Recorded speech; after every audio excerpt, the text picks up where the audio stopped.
Welcome to the Soldano Custom Amplification. Wow.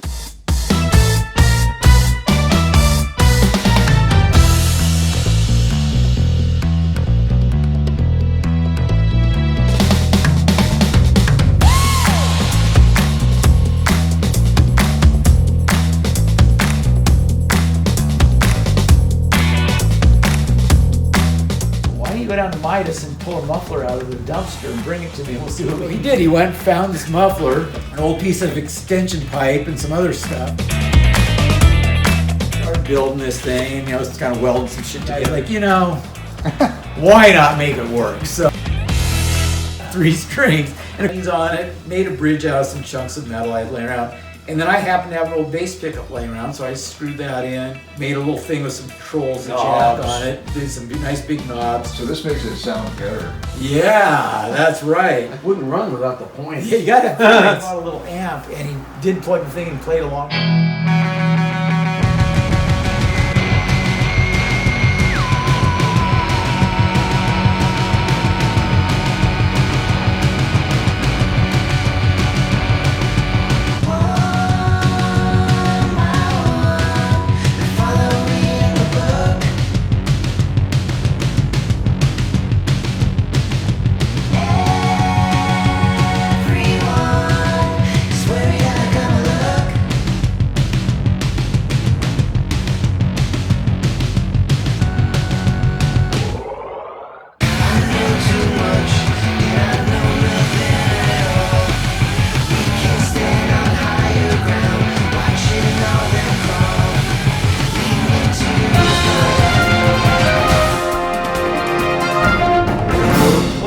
Through by Eric Clapton during the 1993 reunion of Cream, when Cream was inducted into the Rock and Roll Hall of Fame. So those 2 speaker cabinets right there are, there's Clapton, there's Jack, there's Ginger.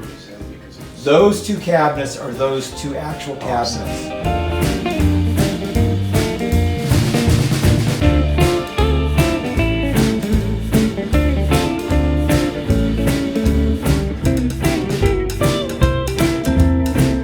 So that was when Cream was inducted to the Rock and Roll Hall of Fame in 1993. Awesome. And what's cool,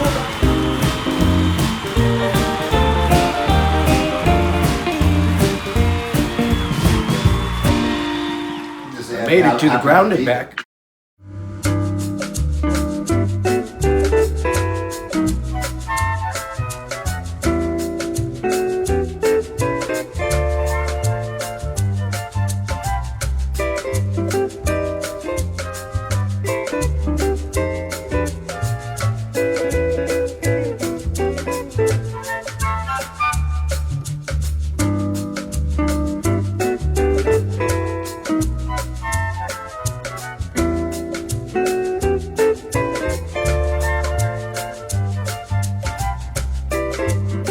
Rick, or 8 or 16. Yeah, cool. would you like to learn how to build a guitar? I forgot my words of the script. Hold on. Yes. Good.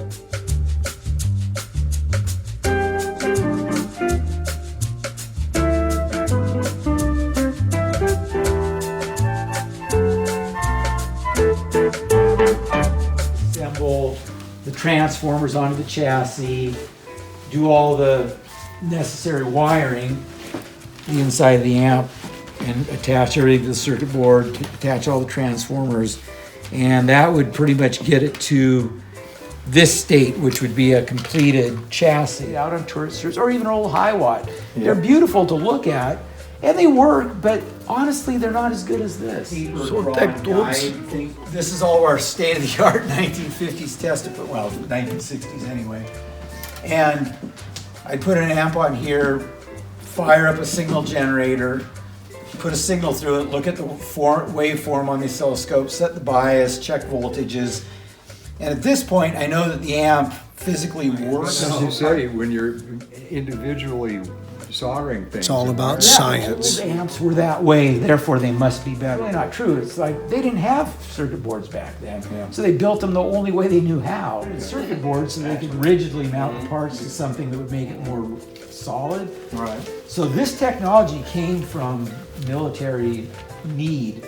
and it's actually more dependable and reliable.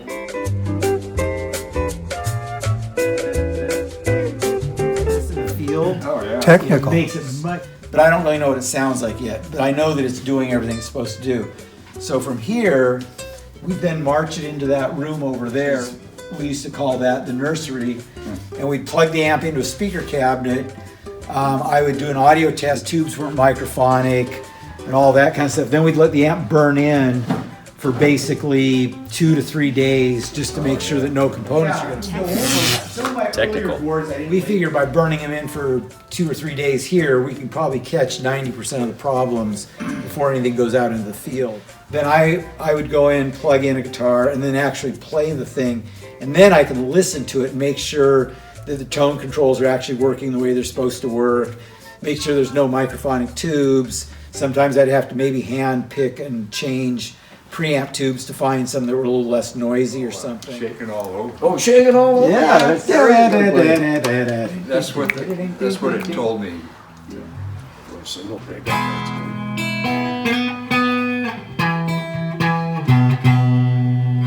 Actually, you could play that guitar your whole life.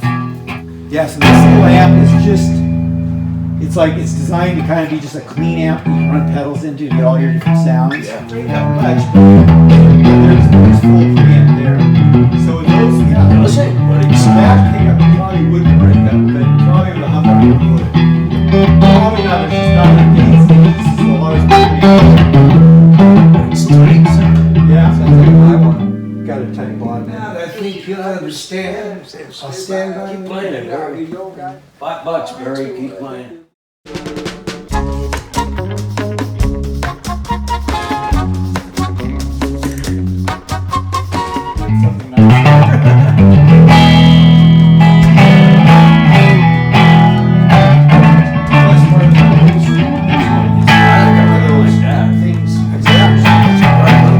Just a little bit, yeah, just a little edge when it hits the cap. And then once I sign off on that, then it would go on that set of shelves over there, waiting to go into its cabinet, and there are little patterns in it. We have all these different colors, navy blue, red, kind of a medium blue. Probably more colors than any other amp manufacturer ever did.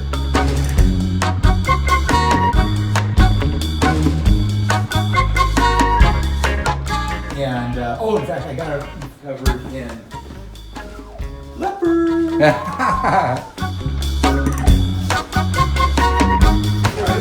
That ought to be enough to make you something. briefs. Yeah. Just Yeah. for Barry's You morning need to sew these together and make yourself something. Oh, no, I nice. just need one. Oh, you just need one.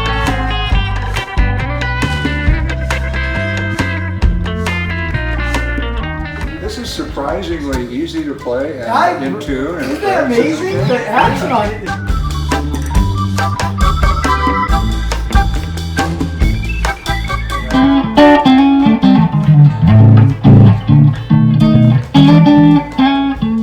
It's kind of cool that this pickup's there for that. For the bassy thing, yeah.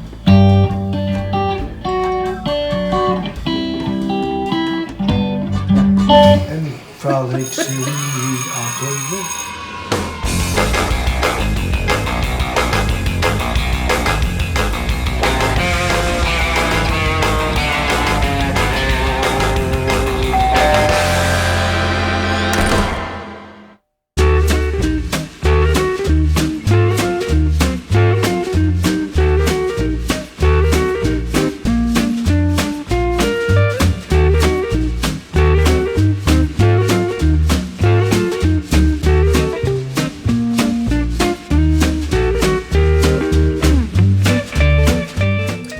Hey guys, thanks for coming and visiting. It's been an honor to show you where Soldano Amps has existed for the last decade plus. Probably one of the last tours here at this location because I am moving to Tacoma.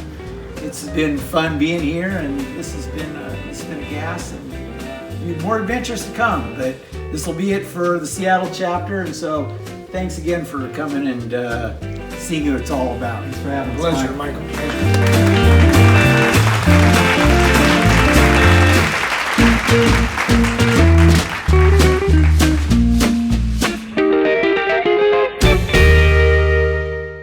Dean's got his zipper down. Okay.